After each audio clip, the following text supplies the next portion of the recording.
யாவே தேவன் ஆதியிலே வானத்தையும் பூமியையும் படைத்தார். பூமியில் தம்முடைய சாயலாக ஆதாம் ஏவாளையும் மண்ணினாலே உண்டாக்கி ஏதேன் தோட்டத்தில் வைத்து அவர்களை ஆசீர்வதித்தார்.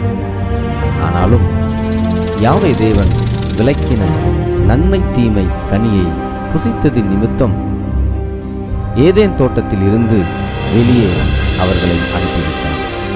அது மட்டுமில்லாமல் ஜீவ விருட்சத்திற்கு போகும் வழியையும் காவல் செய்தார். ஆதாமின் மீறுதலின் நிமித்தம் பூமி சபிக்கப்பட்டது. மனித குலமே தேவனுடைய இரக்கத்தையும் இழந்தது. இந்நாள் வரையில் மனித சந்ததி மரணத்தை மேற்கொள்ள முடியவில்லை. ஏனெனில் மனிதன் தேவ சாயலை இழந்து போனான். பின்பு யாவே தேவன் விசுவாசமுள்ள ஆபிரகாமை தெரிந்து கொண்டு அவனோடு உடன்படிக்கையை ஏற்படுத்தினார்.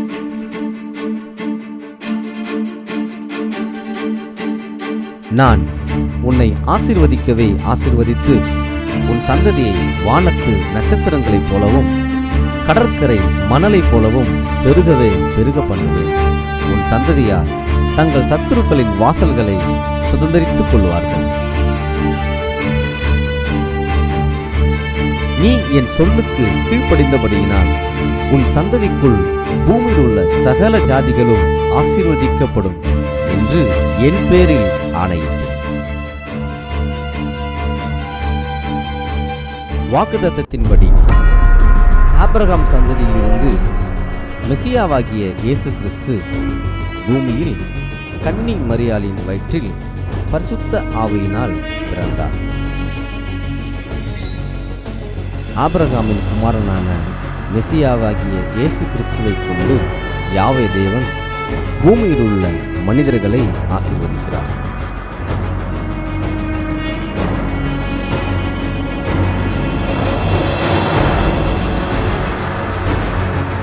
அதற்கு முன்னதாக இஸ்ரவேல் தகப்பனாகிய ஆபிரகாம் அவர் குமாரனுமான மெசியாவாகிய கிறிஸ்து இயேசு தன் சொந்த ஜனமான இஸ்ரவேல் ஜனங்களை மீட்டுக்கொள்ள தன் முதலாம் வருகையில் தன் ஜீவனையே பலியாக ஒப்புக் கொடுத்தார்.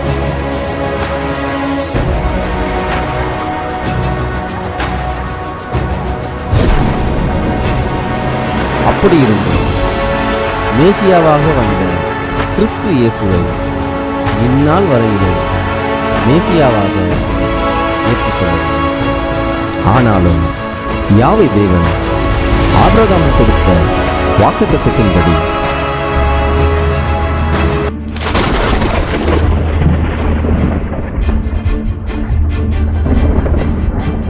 மெசியாவாகிய இயேசு கிறிஸ்து பூமிக்கு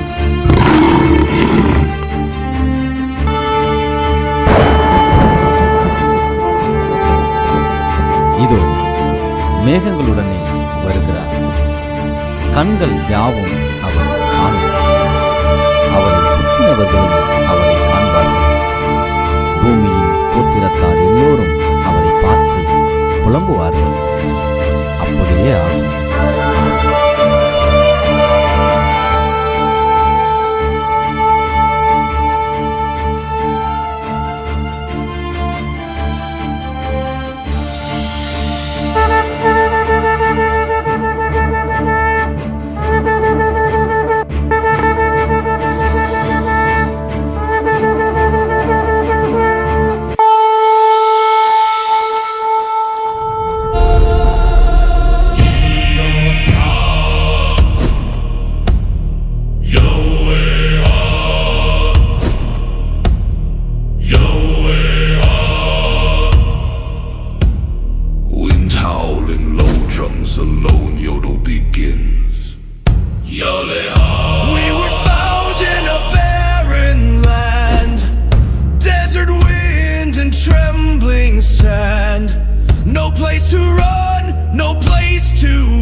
He called us the apple of my eye.